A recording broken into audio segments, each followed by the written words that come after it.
soo dhawaada akhyaarta. Ninkan waxa uu leeyahay xaaskeyga waxa ay ahayd mid aad u wanaagsan, laakiin waxaan ku arkay dabeecad ay dadka kaga duwan tahay. Dabeecadda la yaabka leh ayaa ah in aysan weligeed xanaaqin, taas oo aad iga yaabisay aniga. Aniga waxaan ahaa ragga midka ugu leeysisan ama ugu caajiska badan. Xaaskaygana weligay hadal xun ima aysan oran, waa iska qosli jirtay. Aniga waxaan ahaa mid dharka uu wato iskaga seexda, dharka wasaqda ah meel kasta ku tuura, dhaqan xun oo kastana leh. waxa ay ahayd mid u dulqaadata dhammaan dabeecadahaas qalafsan ee aan lahaa. Marka hadalladaas maqasho waxaad is leedahay haweentu wanaagsana, laakiin waxaa jiray wax qaldan oo ay qarinaysay. ayada waxa ay ahayd mid aada kaniisadda axad kasta, laakiin weligeed iguma oran nakeen aan kaniisadda aadne. dhowr mar ayaan ka codsaday in aan u raaco, laakiin ayada waxa ay ka fogaan jirtay in ay wado ama kaniisadda aan u raaco. waxay bixi jirtay kaligeed, waxayna iga fogaan jirtay in aan raaco. sidaas wuxuu xaalka ahaado asbuuciyo yar ka hor ama dhowr asbuuc waxaan wacay kaniisadda, kadibna waxaan weydiiyey in ay xaaskayga imaato, laakiin waxa ay ii sheegeen in aysan xaaskiisa ama magaca qofkaas le aysan weligeed kaniisadda imaanin. aad ayaan u naxay, waxaana ku fekeray in xaaskayga ay qiyaanto oo ay qof kale la socoto. waxaan go'aan ku gaaray in aan dabagal ku sameeyo. maalintii axadda ahayd waa ay baxday, gaarigeeda ayay qaadatay, anigana waa dabagalay oo waxaan gaarigeeda u jirsaday masaafo dheer, kor ayaana kala socday.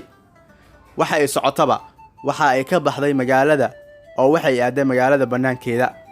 kadib waxa ay istaagtay meel cidlo ah oo labada dhinac ay ka xigaan keymo. anigana waan ku daba jiray, kadibna gaariga ayay ka soo baxday. markay gaarida ka soo baxday waxa ay u dhaqaaqday dhankii keenta, aniguna waxaan ahaa mid daba socda ayada. kadibna waxa ay ku dhex lugeynaysay keenta dhexdeeda, kama harin oo anigana waan daba socday. markii muddo socotay waxaa imaatay meel webi ah. webigii dhinaciisa ayay istaagtay, kadibna waxa ay bilowday in ay qayliso sida qof waalan oo kale. waxa ay qaylinaysay ku dhowaad muddo 10 daqiiqo ah. aad ayaan uga yaabay xaaladdaas. muddo markay qaylinaysay oo qayladeedii ay dhammaysatay ayaan wejigeeda ka hortagay, waxaana su'aal indhaha kaga dhuftay ahayd maxaad la qaylinaysay sidii qof waalan. waxa ay igu jawaabtay arrin aad iga yaabisay, waxayna igu tiraahday ma rabo sirtaan ama ma rabin in ay sirtaan bannaanka u soo baxdo.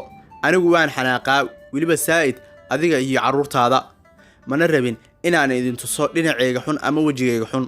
sidaa daraaddeed waxaan imaadaa meeshaan, kadibna waan ku nafisaa maalmaha axadda ah.